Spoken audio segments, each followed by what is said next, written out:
Hey guys, welcome back to our channel, and today we are going to discuss about the impact that COVID-19 has done on the real estate market.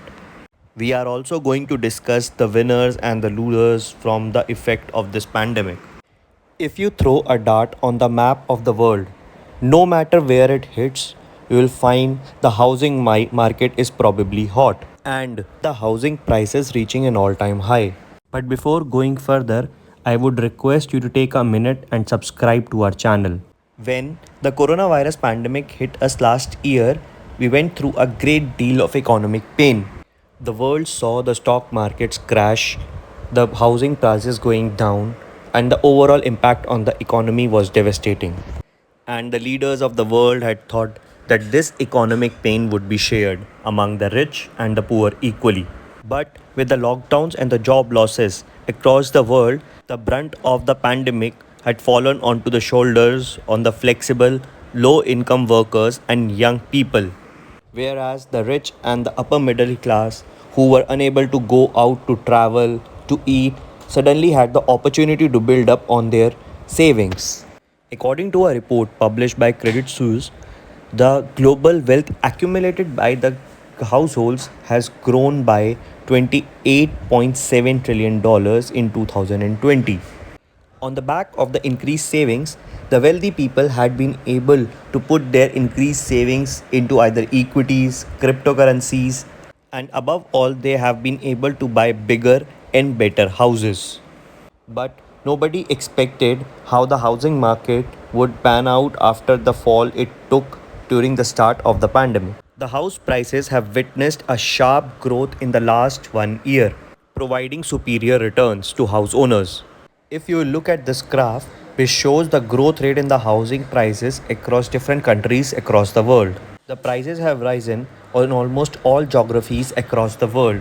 The housing prices in the Scandinavian nations, Sweden and Denmark, have risen the highest in the past year, whereas in the stronger economies like US, UK, Hong Kong, China, and India have also risen to.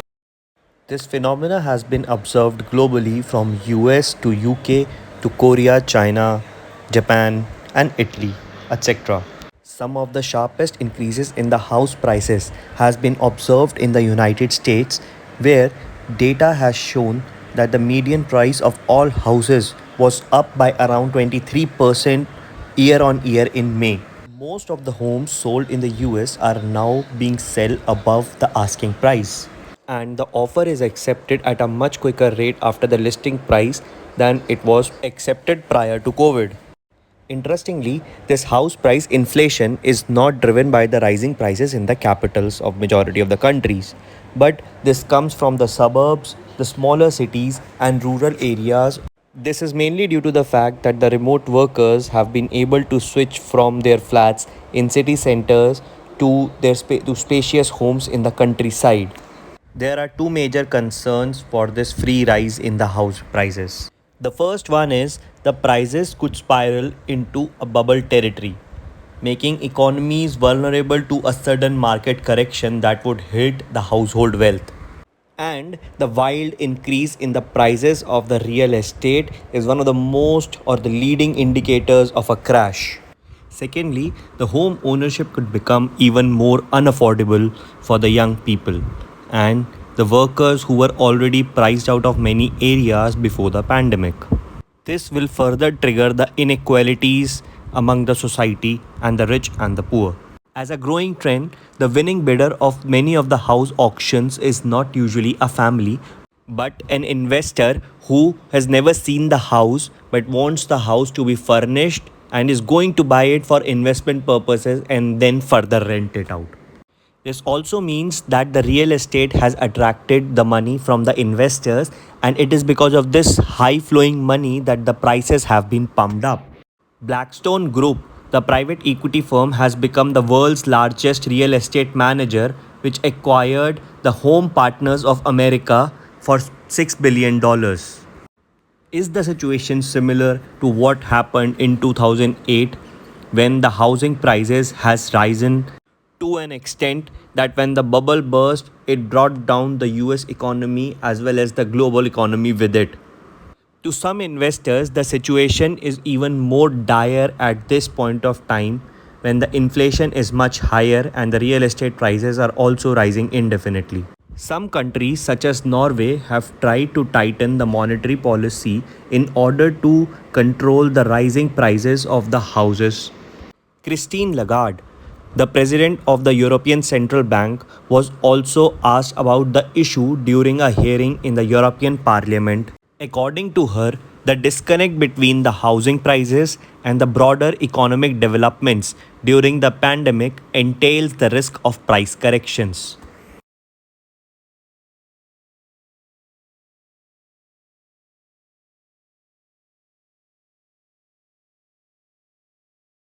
Overall, this pandemic has increased the inequality in the society by making the rich richer and the poor poorer. It is quite evident when we see the strong growth in the overall wealth of the super rich across the world. This burst in prices of the real estate has certainly been a boon to many homeowners. It has also proved devastating for lower income prospective buyers and renters as well. In Berlin, the renters came out on the streets last month calling out for the expropriation of the property owned by the commercial investors. In the UK as well, the debt committees have asked the government to step in to resolve for the rent areas built up over the pandemic. Christine Lagarde has also said that the credit fueled real estate purchases, which basically brought the 2008 crisis, is very limited at this point of time. But the country should be careful about it and should develop a financial policy to control the rising house prices. The central banks should lean against the wind with measures such as limit on risky mortgage lending if they want to prevent a dangerous bubble in the housing prices. The remedies to inequality lies in the fiscal policy. Those who had made excess profits through the pandemic should now face a solidarity tax to help pay for it.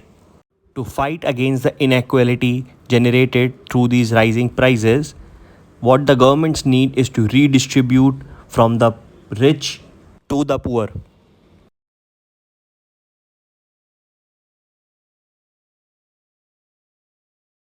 So guys, if you liked the video, and I hope you did, then press the like button of this video so that we know what kind of content you guys like and we continue to prepare some good content for you. Also, don't forget to subscribe to our channel and press the bell icon.